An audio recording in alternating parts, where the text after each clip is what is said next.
Vantos lapas pirčių rezidencija ant Margio ežero Trakuose sėkmingai veikia jau 1,5 metų, o profesionalūs pirtininkai čia išpirtino ne 100 žmonių. Dėka mūsų TV laidos ir visos pirties bendruomenės pirties populiarumas nuolat auga, todėl kartu su partneriais nusprendėme plėstis. Jau daugiau nei 1 metus veikia jūsų pamilta pirtis Oras, talpinanti iki 6 pirties mylėtojų. Sausio mėnesį duris atvėrė pirtis Žemė, talpinanti iki 15 ir pagaliau užkūrėme savo didžiausios pirties ugnis krosnį, kuri kaitina net 1 toną bazalto akmenų, šildo 28 kvadratinių metrų garinę ir skleidžia puikiausią ir švelniausią garą. Wow, kažkoks kosmosas. Kad vienu sykiu garinėje galėtų pirtintis tiek daug žmonių, teko gerai pagalvoti, parenkant tinkamą pirties krosnį. Tad dabar ir papasakosime apie Vantos lapas pirčių rezidencijos pirties ugnis širdį, periodinio kūrenimo krosnį, į kurią sudėjome net 1 toną bazalto. Labas rytas, pirties mylėtojai. Per visą Vantos lapo egzistavimą sulaukdavom daugybę klausimų, prašymų, kur galima pasipirtinti taip, kaip mes rodome savo laidose. Ir nori tikėkit, nori netikėkit, 9 sezonas mums davė gerų rezultatų, mes turime savo Vantos lapo rezidenciją. Ir mes iš tikrųjų dėkingi mūsų partneriams ir galėsime pasiūlyti jums geriausias vietas, kur galima būtų pasipirtinti. Vantos rezidencija tai bus etalonas pirčių, kur jūs galėtumėt pamatyti pirtis, kaip atrodo, išbandyti jas ir kartu pasikviesti savo draugus, artimuosius, taip pat išbandyti gerą lietuvišką pirtį. Kalbant apie pirtį, pirmiausia, aišku, reikia kalbėti apie krosnį. Krosnis yra širdis pirties. Ir mes su Marium šiandien stovime prie šitos krosnės, nes Marius yra tėvas šitos krosnės. Kaip tu, Marija, jautiesi prie savo eilinio kūdikio atsistojęs? Braukai ranka, bet dar šalta yra. Aš žinai šalta, bet aš džiaugiuosi aplamai darbu. Man šiaip patinka krosnis, pirties krosnis man patinka. Jos yra ne vieno tipo, yra, kaip visi pratę mąstyti, kad yra vienas tipas ten kažkoks tai, periodinio veikimo. Periodinio veikimo pasirodo yra gal 4-5 tipai skirtingi. Tai vat būtent šitai gariniai būtent pasirinktas viršutinis akmenų kaitinimo principas. Vadinasi, ugnis kyla iki viršaus, iki perdangos ir tada iš viršaus žemyn eina per akmenis. Taip gaunasi, kad neperkaitinami apatiniai akmenys, bet greičiau įkaista ir viršutiniai, kurie reikalingi garoj paduoti. Toks akmenų kaitinimo principas pasirinktas dėl to, kad didžiausia įtampa gauna viršutiniai akmenys. Ir juos pakeisti yra pakankamai paprasta. Atsidarom dureles ir juos tiesiog išėmė ir įdedi naujus. O apatinės užkrovos keisti nebereikia taip dažnai, kadangi jie gauna tik tai kaitrą, o vandens negauna. Šitie viršutiniai jie pastoviai gauna ir ugnį, ir vandenį. O apatiniai gauna tik tai tą ugnį kaitros, o jie išlieka ilgiau. Todėl pats pakeitimas yra, sakykime, viršutinių akmenų reikia bent jau kartą į pusmetį, kartą į metus pasižiūrėti, patikrinti, o apatinius galima ir rečiau. Mariau, galim daug kalbėti apie krosnis, bet kol jinai šalta ir ne taip kalbasi gerai, tai gal užkuriam? Bandom. Ir tai bus pirmasis kūrimas šitos krosnės? Taip, būtent. Jaudinsies? Labai. Gerai, einam kur.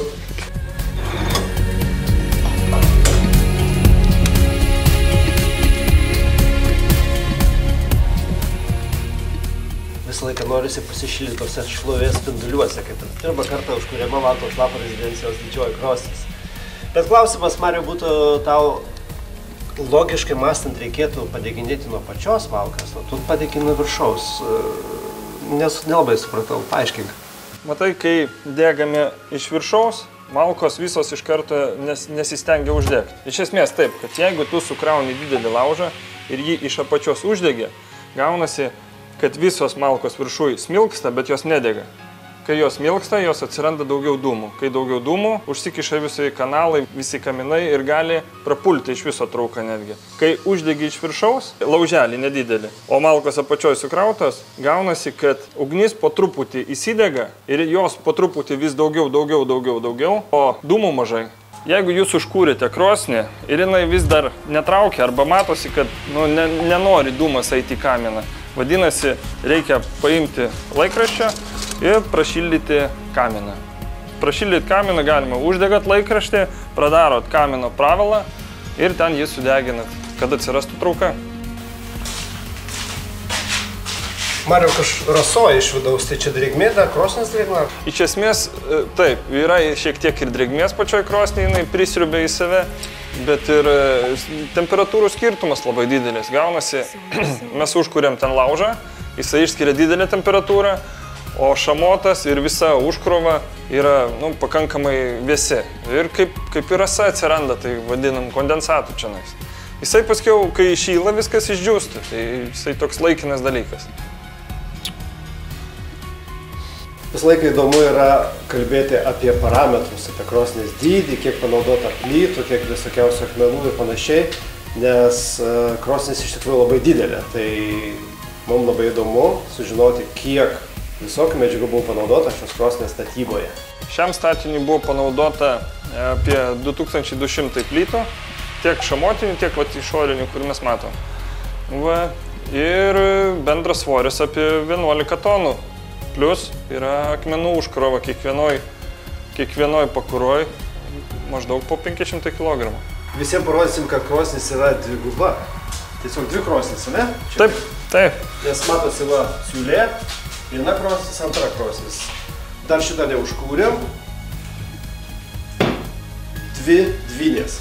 Taip, čia buvo pasirinktas iš tikrųjų variantas dviejų krosnių, dėl to, kad jeigu vieną statyti, tai gaunasi baisiniai didelė pakura ir sudėtingiau kūrenti, didesnės malkos, sunkiau aptarnauti, o dvi mažesnės yra vis tiek lengviau aptarnauti negu viena didelė. Plius galima garinę naudotis nuolat. Vadinasi, jeigu šita krosnis išsikvepia, galima ją dakūrenti ir naudoti šitą krosnį. Šitą išsikvepia, jau tą išsikūrena, vėl tą naudoti ir galima be perstojo, pirtintis be perstojo, kiaurą parą. Dviguba krosnis visą laiką yra geriau negu viena krosnis. Tai yra, čia posakis labai geras ir senas. Tai jeigu visą laiką būna pirties metu, kada daug žmonių ypatingai, vieną baigiam užpilt, bet tu visą laiką būni ramus, nes yra antra, kuri turi tiek pat potencialą, tiek pat garo joje bus. Ir kol ta pailsės, tada šitą galima būtų naudoti, paskui pakeisti visą kitą. Tai jo, posakis toks ir yra. Du geriau negu vienas. Pirmoji pakura jau įkaitusi, todėl galima uždaryti tiesioginę sklendę ir eiti užkurti antrą.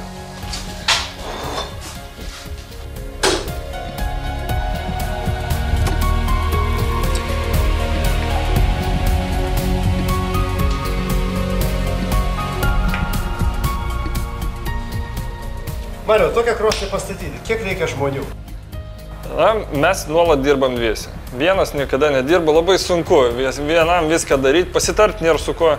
Tai mes dirbam su Luku, Lukas Rimeika, mes su juo jau, nežinau, 5 metai turbūt dirbam, tai daugiau praleidžiam laiko kartu negu su šeimom, bet šitam objektui dar atsivežiau ir sūnų padėti, plytas panešiotų, bet dirbam dviese nuolatos. Kiek laiko statėt? Iš tikro, pagal dienas tai statėm 2 savaitės, 10 darbo dienų. Bet jeigu išdalinti į normalų tą valandinį laiką, tai jisai gerokai išsitemptų, kadangi mes dirbam ne po 8 valandas, o jau stengiamės padaryti kuo greičiau atvažiuoji, greitai padarai, išvažiuoji, visi laimingi, niekas nieko nesikabinėja, visi patenkinti ir gali apdailininkai ateiti. O jeigu mes užtruksim mėnesį, tai gaunasi, kad apdailininkai nieko negali daryti. Ir viskas sustoja, tai va dėl mūsų. Tai va norisi, kad visi būtų patenkinti, visi laimingi. Man smalsu sužinoti, kai krosnį pastatai, kiek laiko jinai turi stovėti, džiūti, nes negali iš karto kurti, eiti į pirtį tiesiog. Kažkoks laikotarpis būna džiūsta, po to pirmas prakūrimas yra, po to jau galėjau normaliai kurti. Tai va to laiko skalė visi kokia yra. Jo, tai džiūvimas vis tiek mažiausiai 2 savaitės turi džiūti. Jeigu nėra papildomų kažkokių tai šilumos šaltinių, kad jinai, tarkim, vėjelį statai į pakurą, kad pakurą pačią pradžiavintų, tai mažiausiai 2 savaitės ir čia su sąlyga, jeigu lauke nešalta, jeigu vasara. Jeigu žiema, žinoma, viskas išsitempia, visi tie laikai ir tada galima jau prakurti po 2 savaičių kažkur tais. Bet iš karto galima kurti stipriai, ar tiesiog reikia irgi palaipsniui daryti? Šiaip jau pirties krosnį patartina iš viso, jeigu tu nori, sakykime, šiandien pirtį turėti, tai geriau iš vakaro kokią pakurą sudeginti, tam, kad atsirastų šilumos ta inercija, kad šiek tiek prašiltų, nebus tada pačiai krosnį tokio šiluminio šoko, staigaus. Ir bus lengviau tiesiog iškūrenti. Taip, taip. O tu žinai, Mariau, kad tarp pirtininkų tokios krosnės vadinama, žinai kaip? Ne. Ferrariais. Nu, labai malonu, aišku. Tiesiog yra palyginimas, sakom, nes yra krosnės, kurios ten nevadinsim kitų automobilių markėmis, bet tiesiog prastesnės, o čia sakom, čia yra Ferraris. Tai va šitoje pirtyje stovės 2 Ferrariai. Taip. Garažas su 2 Ferrariais. Taip, taip, būtent. Mariau, aš tau dabar turėčiau pažadėti, kad kai bus jau pirtis paruošta, kai akmenys bus karšti, tave būtinai pakviesime į pirmą pirties seansą. Gerai, būtinai. Su savo kompanijonu, kad būtų su antra pusė.